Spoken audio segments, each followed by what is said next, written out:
So as some of you may know or may not know, depending on where you live or the information that gets out to you, is that it is Ramadan. So we're fasting and whatnot. Well, I'm fasting, and well, a bunch of other Muslims throughout the world are also fasting. This is basically a month where we take a detox from everything. So from sunrise to sunset, you don't eat food or drink water.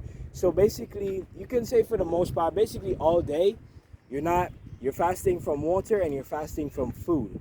So no water, no food, and also you're fasting from sexual relations. So you're not having sex, you're Right. not. So I just wanted to document part of my journey so far when it comes to fasting. So far that I've been fasting, one of the biggest benefits that I've been seeing is that I realize that all of the time my mind has been deceiving me, right?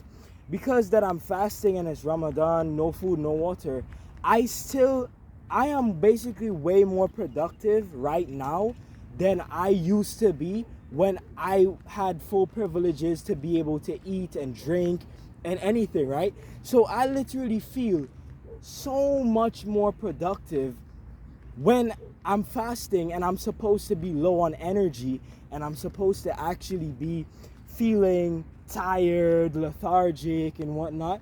It's the total opposite for me. I literally feel so much energy now that I've been fasting compared to how it was before, which is crazy. So that's one of the biggest benefits that stood out to me, is that you are going to feel extremely productive.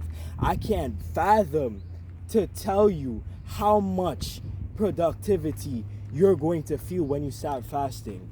So, and I think it could be just basically because of how you're getting rid of all of your desires for God. You're basically getting rid of all of your desires for the Creator, and you're showing the Creator that you can give up anything once it's basically to please the Creator. So you're telling God that, hey, I'm willing to give up food. I'm willing to give up the pleasures of having intercourse. I'm willing to give up the pleasures of drinking a nice cold beverage from sunrise to sunset, all because I want to pray to you, and I basically respect you above all, right? So that's basically what you're telling God when you fast and you basically do all of these amazing things. So it does wonders for the body. It does wonders for the body. It does wonders for the mind. It absolutely does wonders for the soul in general. So I want to just let you know that if you've never fasted before, you've never had a period, and it does not have to be specifically the way how Ramadan does it, like no food, no water. I want to just tell you, if you've never fasted in general before, like you've never went a few hours without stuffing stuff into your body and stuffing food, stuffing water, stuffing junk, even worse yet, because we know that junk food stuff really is not good for you whatsoever. But if you have not went a selective period of time without stuffing your body with mindless stuff, and also during Ramadan, you're also fasting not only from food and water, you're also fasting from backbiting people. You're also fasting from all of your demonic desires. You're also fasting from all of the haram, as Muslims would say it, haram desires or sinful desires. To better explain what haram means, haram basically means something that's not lawful towards mankind, it's basically a restriction set by God. So basically a sin. That's what haram means, but that's like the Arabic translation for it.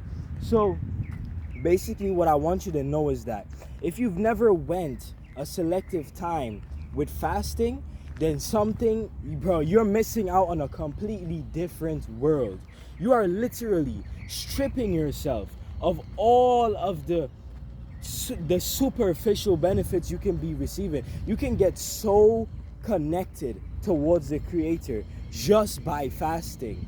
And I'm gonna quote a verse as the Quran says, fasting is prescribed for you as it was prescribed to those before you. And it also says many things that you do or a believer does for their soul is usually, I don't want to misquote the verse, but I'm going to just summarize it in my own words. Many of the things that God has prescribed for you to do is mainly for your soul. But fasting, that's only for him. That's mainly for him. That's not for you or your auntie or your cousins. That's only for the Creator, right? And it is him who will reward you when you fulfill your duties towards him. So that just sticks out to me so much. And I just wish so much more people would literally fast. I wish so much more people would literally get rid of, well, not get rid of their ego, but like minimize their ego, minimize that voice that's always commanding them to go and do this, go and do that. Bro, do you think someone that's, if majority of people in the world were fasting and would do certain things like prayer, productive things, then the world would be a completely different place. You don't just fast, right? You don't just fast from food all day and then just go and kill someone, right? That's like, what? So you don't just fast from food and water all day and sexual relations, and then after all of that, work and pray X amount of times all day, like so much. You don't just do all of that and then you go and you basically kill someone, or you go and you steal from someone. No, because you've learned something that a lot of different habits never teaches you. And you want to know what that thing is? Self-control and self-restraint. That's what fasting teaches you. That's one of the main things that fasting teaches you in general, actually. It teaches you to have self-restraint and self-control, right? So when you have self-control, you're not going to do something that's dumb, like you just go and steal from an old lady or whatever crap that's been going on in the world right now as we speak, right? Imagine this. As we speak, or as you watch this video right now, at least, and this is just a very low number, but at least 5 people in the world have been killed right now, or 10, or 20, or 100, literally, because you can't allocate for one country alone. You got to allocate for many other countries as well, right? So imagine the crazy amount of countries that exist, right? And then imagine the crazy amount of people that exist in those countries. And then I want you to imagine the crazy amount of people that have evil intentions within those countries and basically have no self-control and go and kill people. The reason why so much people end up in jail or whatnot is because they have no self-control. They're impulsive. You don't like someone, you get angry, and then you just kill them. Now you're in jail for 26 to life, right? You're serving 26 to life. It's not worth it, right? So I've tend to realize that this society tries to push us to not fast. They try to push us to have at the minimum amount of self-control possible. Why? Because if I can force someone to have the least amount of self-control possible, then the chances of me being able to control them as much as I want is through the roof. So that's what the society or the people that think they rule this world try to do, right? They basically try to make you give up having self-control. And when you give up having self-control, they come and they take advantage of you because you're like an empty vessel now. So they can basically just strip you from all of the perks that God has given you. So the ability to have self-control, the ability, bro, there's literally 6-year, and if you say, for anyone that's going to complain on the video, oh, fasting is too hard, I can't fast because it's too, shut up. There's literally 6-year-old babies that are Muslims right now that are fasting for Ramadan. There's literally people in Palestine right now that literally have to hide to pray, or else they get bombed or they get shot in their head, right? Or they see their mother. There's literally 6-year-old babies right now in the world that have literally grown up seeing their mother and their father get their heads blown off by bombs, right? And they happen to survive. And you know what they're doing right now? They're praying 5 times a day.